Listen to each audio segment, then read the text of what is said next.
Formations like these require long hours of intensive drilling and careful judgment. When the troop goes around the corner, the riders on the outside of the turn have to adjust their speed to keep even with the riders on the inside. The man on the outside has to ride a lot farther and a lot faster in order to keep up with the parade. The outside wheels must spin faster than the wheels on the inside because they have a greater distance to travel in the same length of time. When a wagon turns a corner, the wheels can travel at different speeds because each one can turn freely on the axles. And in the early automobiles, the rear wheels turned separately and only one wheel was connected to the engine. But when only one wheel was driven by the engine, it had to do all the work, and it couldn't get a good enough grip on the road to do its job properly. So the one-wheel drive was soon out of date. But if two wheels are locked on an axle so that they are not free to turn separately, one or the other has to slide. So engineers had to find a way to connect both rear wheels to the engine without sliding and slipping on turns. The device which makes this possible is a part of the rear axle.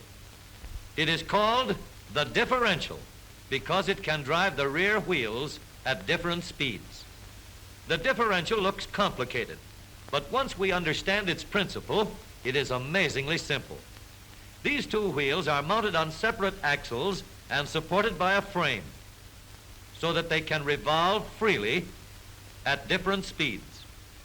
Let's fasten a spoke on the inner end of each axle so that by turning the spokes, we can turn each wheel separately. With a bar or crosspiece, we can turn both wheels in the same direction at the same rate of speed. Let's get something to hold this bar in place so that it will press against the spokes. Notice that this support is not locked to the axle. It turns freely. Now we can spin the wheels by rotating the support. This is fine as long as both wheels are able to turn at the same speed.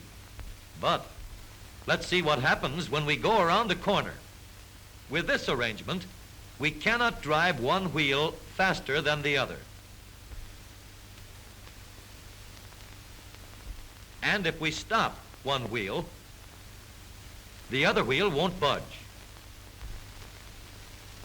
Let's put this bar on a pivot so that it can swing in either direction.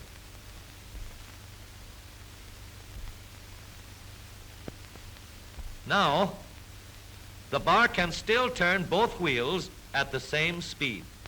And because it pivots, it lets one wheel turn even when the other is stopped. But if turned too far, the bar will swing around until it won't drive the spokes that turn either wheel. We need another crossbar and more spokes to carry on the job.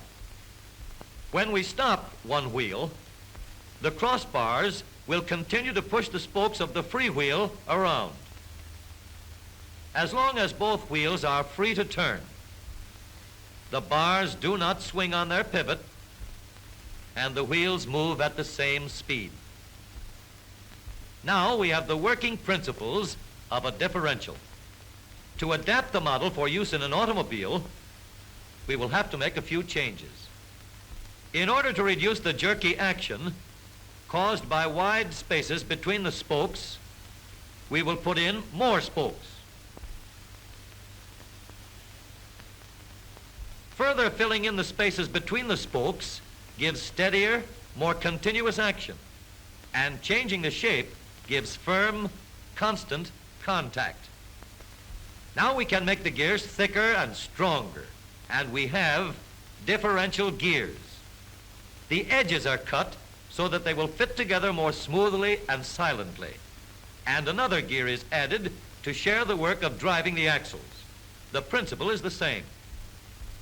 In order to turn the support and drive the wheels, we can fasten a large gear here, connected by a smaller gear to a source of power.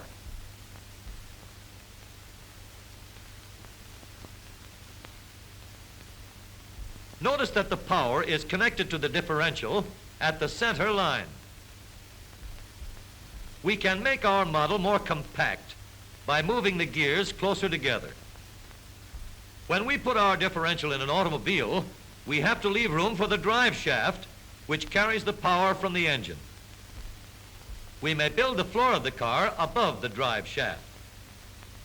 But if we do, we won't have much room inside unless we make the top of the car high too. Of course, we could lower the floor and ceiling, but the drive shaft would be higher than the floor.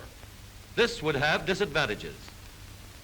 A shaft in the middle of the floor of an automobile would be inconvenient for passengers and would be awkward for carrying luggage. Today, engineers have found a way to make the car roomier and closer to the road without a clumsy shaft above the floor. The drive shaft from the engine to the differential is lowered out of the way, and the drive shaft is connected to the rear axle at the bottom. The new low center drive makes the rear axle quieter, stronger, and more durable because it gives better, smoother contact between the gears. The automobile of today with the low center drive is stronger and more rugged. Every part of the rear axle has been built to withstand strains far greater than it will ever meet on the straightaway or around the corner.